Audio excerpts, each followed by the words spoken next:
a large family of 6,000 students in front of me. And I tell you, a very good afternoon to all of you. Honored members on stage, Badruddin Ajmal ji, Shri Sirajuddin Ajmal ji, Dr. Zahir Kasi, Dr. Azad, Dr. Khasrul Islam, other distinguished members of the Ajmal Foundation and Trust, teachers, parents, and my dear students. Assam is a blessed land. It's a gift of the Brahmaputra. Yesterday I was speaking to Siraj Sahab and he said, "Yahan kuch bhi dal do ug jayega. Ye mitti bahut upjau hai." And today I see that in all of you. You're the children of the soil and you have grown well. This meeting is to felicitate not just your efforts, students. This is to facilitate the efforts of people like who are in the Ajmal Foundation who have paved the way so that you can walk smoothly over it. You have teachers who have held your hand and felt that your success is their success. My salute to you. And to those parents who have sacrificed a large part of their life and continue to do so as you scale greater heights, my humble pranams to all of you. The Brahmaputra is also a source of sorrow. Yesterday, Maulana ji and we were watching a few videos of the work that Ajmal Foundation has been doing every year when the Brahmaputra decides to overstep its banks. It brings sorrow, it brings pain, it brings misery, it brings disease. It also brings hope. And I'm really impressed with the way Ajmal Foundation has come up to the front, going in boats to give relief supplies. I stand in Hojai today and I see educational institutes all over. I see a large family of 6,000 students in front of me, and I tell you, I'm really impressed. It's daunting to see such a large population of people who would walk up the stage tomorrow just like we did and take up positions of leadership. Whether you be lawyers, whether you be doctors, whether you be civil servants, or whether you be just graduates serving the country. It's a huge mission that Ajmal Foundation has taken upon its shoulders, and my congratulations to you. I'm also a personal beneficiary of their munificence. There are so many patients who come to Kolkata seeking care for cancer.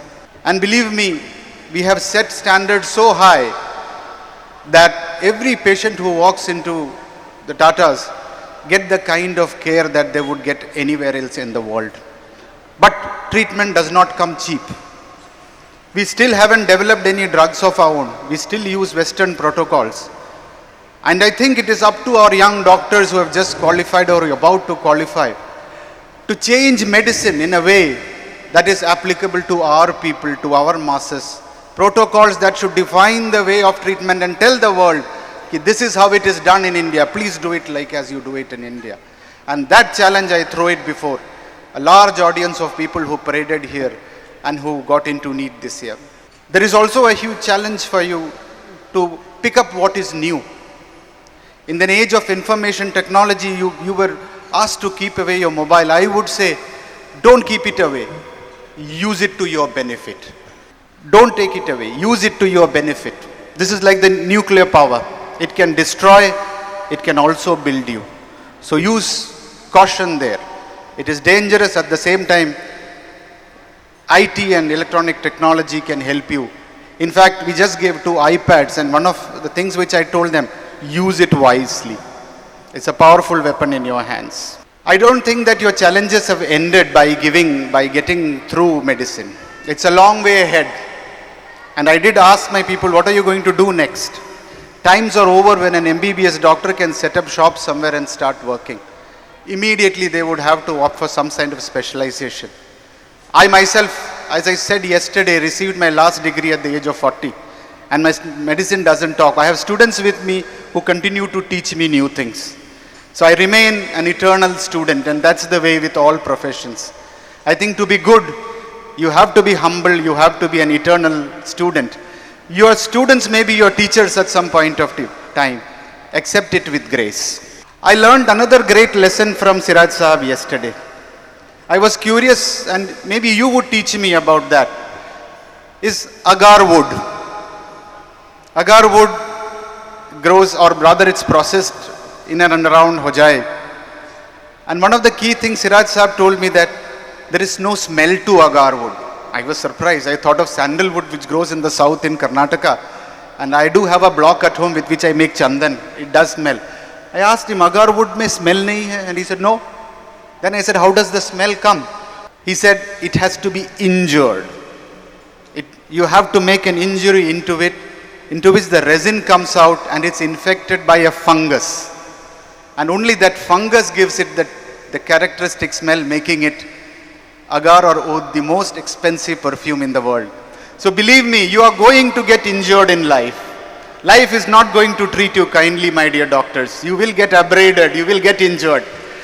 But take it in your stride, because in the end, the perfume that comes out of you will change the world. So there is no smooth sailing for anyone. Life is full of difficulties. Go ahead, face it.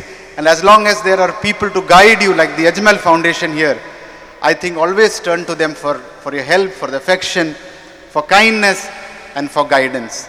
So with those words, it was great being here in Hojai. Your hospitality was wonderful, and I already feel part of home here. So thank you so much. Even the environment looks a little like Kerala here. There are coconut trees, there are those supari trees, and there are a lot of talabs, a lot of lakes around, which immediately took me back home. So I'm perfectly at home in Hojai, and to see 6,000 family members, it really makes me feel very excited. So thank you so much for having me in Hojai. Thank you.